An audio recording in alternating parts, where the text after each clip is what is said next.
You read the chapter and it made sense. Every sentence landed. You closed the book feeling genuinely good, like the material was finally in there. 3 days later you sit down for the exam, you read question 1, and there is nothing. Not a fuzzy memory you can almost reach. Nothing. And your first thought is that you must have studied wrong, or that you are just bad at tests. You are not. What failed was not your memory. It was the instrument you used to check your memory, and that instrument is broken in a specific, predictable way. So here is what I want to do. First, I will show you the exact mechanism your brain uses to decide whether you know something, and why that mechanism is so easy to fool. Then we go through 6 ways it gets fooled, including one that survives even after you have watched yourself get it wrong. And at the end, 3 tests you can run tonight that the illusion cannot survive. The part of you doing the checking has a name. It is called metacognition, and it is simply your brain thinking about your own thinking. The specific move it makes while you study has a name too, a judgment of learning. Every few seconds while you read, some quiet part of you is answering a question you never consciously asked. Will I still have this later? Here is the problem. Your brain has no direct reading of your own memory. There is no gauge, no fuel light, nothing inside your head that reports how much is actually stored. So it does what brains always do when the real signal is unavailable. It substitutes a cheaper one. And the cheapest signal available is how easily the material is moving through your head right now. Psychologists call that processing fluency. Smooth means known. Effortful means not known. Think of it like a bathroom scale you step on while gripping the handrail. The number it gives you is a real number. It is just not measuring the thing you think it is measuring. Or, closer to your actual life, a phone that reads 100% because it is plugged into the wall. Unplug it and you find out what was really in the battery. Now, for almost all of human history that shortcut worked fine. If a piece of information came to mind easily, it genuinely was well learned, because nothing in the environment could make it artificially easy. There was no page open in front of you. No highlighted sentence. No summary that somebody else had already written. Ease and mastery moved together, so reading one told you the other. That is the world your metacognition was built for. It is not the world you study in. In 2005, Asher Koriat and Robert Bjork published the experiment that pinned this down, in the Journal of Experimental Psychology. The setup: people studied word pairs, a cue and its target. While each pair sat there on the screen, they rated how likely they were to recall that target later. The crucial condition is easy to miss. The answer was visible at the exact moment they judged whether they would remember the answer. The result: their confidence was wildly inflated compared to what they actually recalled. Bjork named it foresight bias. And you do this every single time you reread a page and think, yes, I have got this. Of course you have got it. It is sitting right there in front of your eyes. Mechanism 1, rereading, the most trusted technique in the world. In 2009, Jeffrey Karpik, Andrew Butler and Henry Roediger asked students what they actually do when they study. 84% said rereading their notes or the textbook. 55% named it as their number 1 method. Here is why it is so seductive.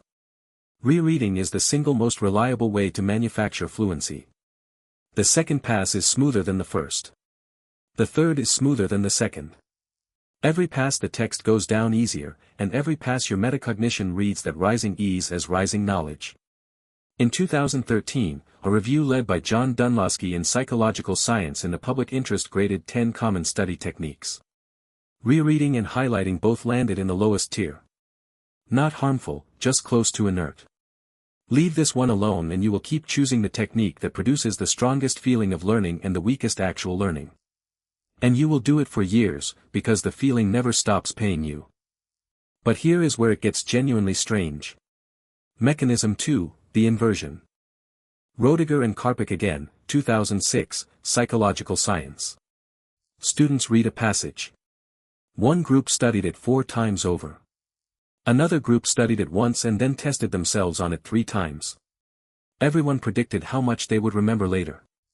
5 minutes after, the repeated studiers looked like the winners, around 80% recall, against roughly 36% for the testers. A week later the numbers flipped hard. The repeated study group had collapsed to about 36%. The self-testers were up around 56%. And the predictions? The repeated study group was the confident one. They were confident precisely because studying felt smooth and testing felt awful. Sit with that. The condition that felt best predicted the worst outcome. Your confidence here is not just noisy. In that experiment it pointed backwards. Now pay close attention to this next one, because it means the illusion is not only coming from inside you. Mechanism 3, somebody else's smoothness. In 2013, Shauna Carpenter, Miko Wilford, Nate Cornell and Kelly Mullaney filmed the same 65-second lecture twice. Same script, same speaker, same content. In one take the instructor stood upright, held eye contact, spoke fluidly. In the other he hunched over the podium, read from his notes, spoke haltingly. Students who watched the fluent version predicted they would remember about 65% of it. The other group predicted around 40%. Then both groups took the test, and both groups scored the same. Read that again. The delivery moved the confidence by 25 points and moved the learning by 0. If you ignore this, you will choose your courses, your tutors and your study videos by how good they feel to watch, and that feeling is a review of the presentation, not a reading of your brain. There is one mechanism I have deliberately saved for last, because it is the one that survives everything else in this video. 2 more before we get there. And it gets worse the more you watch. Mechanism 4, watching instead of doing. Michael Curtis and Ed O'Brien, Psychological Science, 2018. They had people watch a demonstration video either once or 20 times. The tablecloth trick. Dart throwing. The moonwalk. Juggling. The 20 times group came away dramatically more confident that they could do it themselves. Their actual performance was no better than the people who watched once. And here is the detail I love. The effect vanished when the researchers hid the performer's hands. Tracking somebody else's movements, smoothly, over and over, was what your brain had been cashing in as skill. You were not learning the throw. You were learning the video. So every hour spent watching a tutorial instead of attempting the thing does 2 things at once. It raises your confidence, and it leaves your ability exactly where it was. Now, the version of all this that did not exist 5 years ago. Mechanism 5, the amplifier. Everything so far is decades old. What is new is how cheap fluency has become. A chatbot will hand you a clean, confident, perfectly organized explanation of anything in about 4 seconds. Maximum smoothness, 0 effort, which is exactly the input your metacognition is worst at reading. There is a 2026 paper by Fernandez and colleagues in Computers and Human Behavior whose title says the whole thing, AI makes you smarter, but none the wiser. Across 2 studies, 240 people and then 452, participants worked through logical reasoning problems from the law school admission test with AI help. Their performance did improve. Their self-assessment got worse. They consistently overestimated how well they had done. And the classic Dunning-Kruger shape, where weak performers overestimate and strong performers underestimate, flattened out. Everybody overestimated. Stranger still, the participants with higher AI literacy were less accurate about themselves, not more. So, the one I saved. Mechanism 6, the illusion survives its own disproof. Nate Cornell and Robert Bjork, Psychological Science, 2008. People learned to recognize the styles of different painters. Some saw each painter's works grouped together, all of one artist, then all of the next. Others saw the same paintings shuffled and interleaved. Shuffling won, and not narrowly, about 61% accuracy against 35%. Then the researchers asked which method had worked better for them. Across the experiments, roughly 80% said the grouped version was as good or better. After the test. After their own results proved otherwise. They were holding the evidence, generated by their own performance, minutes earlier, and the feeling still won. That is the consequence that should worry you most, because it means this is not a knowledge gap.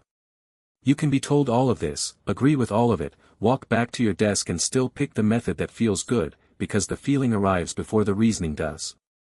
So here is the turn, and it is not the one you are expecting. Your sense of fluency is not broken. It is working perfectly. It is just answering a different question from the one you are asking it. Robert Bjork's framework splits apart 2 things that ordinary language jams together. Retrieval strength is how easily something comes to mind right now. Storage strength is how deeply it is actually learned. Your feeling of knowing reads retrieval strength, and it reads it accurately. The exam, 3 days from now, measures storage strength. 2 real numbers, 2 different dials. You have simply been reading the wrong one. And once you see that, the whole thing turns inside out. In a 1994 chapter on memory and metamemory, Bjork gave a name to the conditions that make learning feel harder while making it stick better. He called them desirable difficulties. Spacing your sessions out instead of massing them. Testing yourself before you feel ready. Mixing topics instead of blocking them. Every one of those makes your performance during study worse and your learning afterwards better. Which means the struggle you have been treating as evidence that you are studying badly is, in a large number of cases, the mechanism of studying well. The strain of dragging something out of an apparently empty head is not a sign that the encoding failed. It is the operation that strengthens it. Nobody handed you the correction key. You were given a gauge, never told what it measures, and then graded on the other one. 3 things you can do tonight. 1. The blank page. Before you review anything, close it. All of it. The notes, the slides, the tab. Take a genuinely empty sheet and write down everything you can produce on the topic from nothing at all. Give it 8 minutes.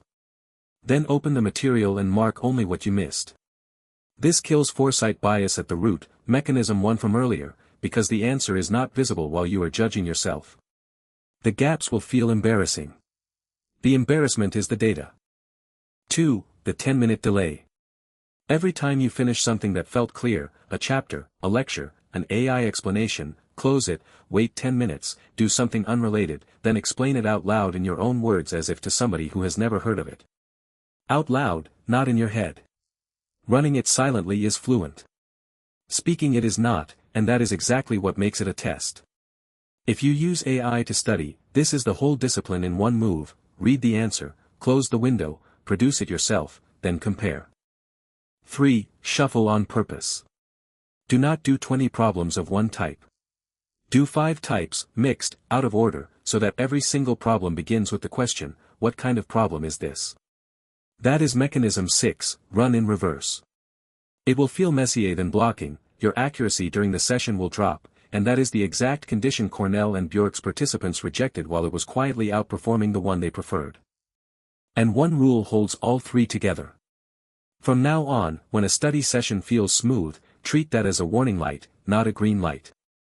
So tell me down in the comments, which of the 3 are you actually going to run tonight? The blank page, the 10-minute delay, or the shuffle? I read these, and I am curious which one people find hardest, because in my experience it is the first one.